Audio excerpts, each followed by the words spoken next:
På Farsø Efterskole ved Limfjorden i Nordjylland er alle elever i samme båd. De er ordblinde og er afhængige af deres computer og kompenserende IT-hjælpemidler.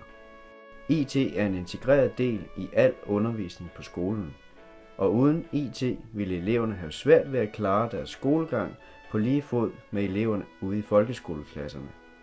Når eleverne og lærere på Farsø Efterskole taler om IT, er det helt per automatik de kompenserende hjælpemidler, der er i fokus, for det er dem, eleverne ikke kan undvære.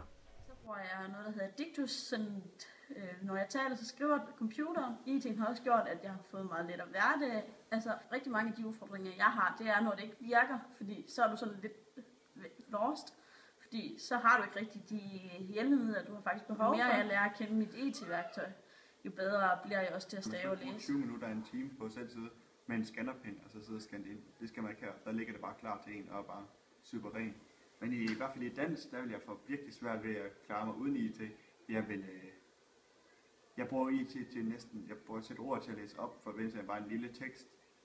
Ikke fordi jeg ikke også selv kan læse en lille smule, men det er bedre at have sætte ord, så forstår jeg bedre opgaven. Jeg synes, altså på min gamle skole kunne jeg blive ved med at bruge mig, og der ikke var nok IT, og at det kunne godt være mere og mere.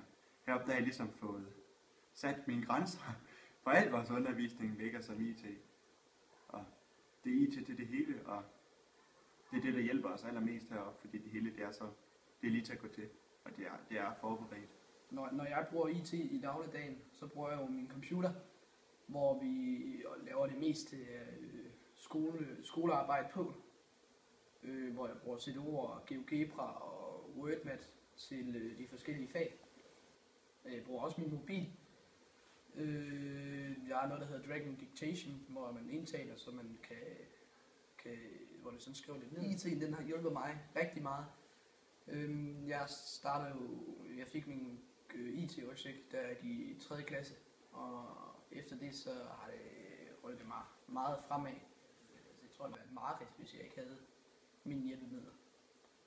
Det er jo det medie, vi hele tiden, eller de medier, vi hele tiden befinder os i. Det er jo en bred betegnelse, og alt, hvad vi arbejder med, er digitalt, og det vil sige, at der er jo altid et digitalt medie til at vise det på. Jeg anvender det til planlægning og strukturering af elevernes hverdag. De anvender det til lektier, de anvender det til at læse med, skrive med. Udfordringen ved IT er, når det ikke virker. Det vigtigste er at ikke tænke på IT som et indhold. Altså IT er ikke indhold. IT er et værktøj, og det er ikke målet med undervisningen, at vi skal arbejde med IT. Målet med undervisningen er, at vi skal blive reflekterende, dannede, selvstændige. Og IT, det er bare en måde at arbejde på, og den er ikke så meget anderledes end hammer og mejsel for mange år siden ville have været. Altså det er bare et medie. Og egentlig så tænker jeg ikke, at der er noget, der er sådan, altså jeg er ikke så optaget af, om der er noget, der er nemmere end andet, men det gør i hvert fald, at det kan lade sig gøre, kan man sige. Så egentlig er der ikke noget, der hedder ikke IT i min verden. Og jeg er jo godt med på, at hvis det havde været en anden sammenhæng, en anden kontekst, en anden skole, så havde det set anderledes ud. Men her, der er det sådan, det er et vilkår, kan man sige, at det skal være sådan. Så der er egentlig ikke noget, der hedder nemmere, eller sværere, eller lettere, eller noget. Altså det er sådan her, det bliver nødt til at være, simpelthen som udgangspunkt for al undervisning. På Farsø Efterskole er alle lærere eksperter i brugen af kompenserende IT-hjælpemidler og kan hjælpe eleverne i brugen deraf. Desuden afvikler skolen og lærerne kurser i brugen af kompenserende IT-hjælpemidler.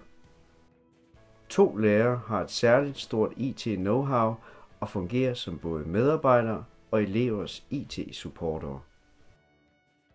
De programmer, de bruger, det er jo ikke meget anderledes end dem, man også bruger i folkeskolen. Det er Office-pakken, og det er de tilføjelsesprogrammer, som kunne være i den forbindelse til matematik osv. Det, der adskiller sig lidt på vores skole, det er, at vi har nogle værktøjer, som kan hjælpe eleverne med at stave og skrive, og ikke mindst få læst op. Dem skal vi jo som undervisere, men også mig som IT-supporter sørge for, at de er kørende, og at de fungerer hele tiden. Når læreren observerer, at der er noget, der ikke fungerer, så bliver eleven sendt ind til mig, og så får jeg det til at køre. Det er sådan set min opgave. Og det skal det helst være så lidt af som overhovedet muligt.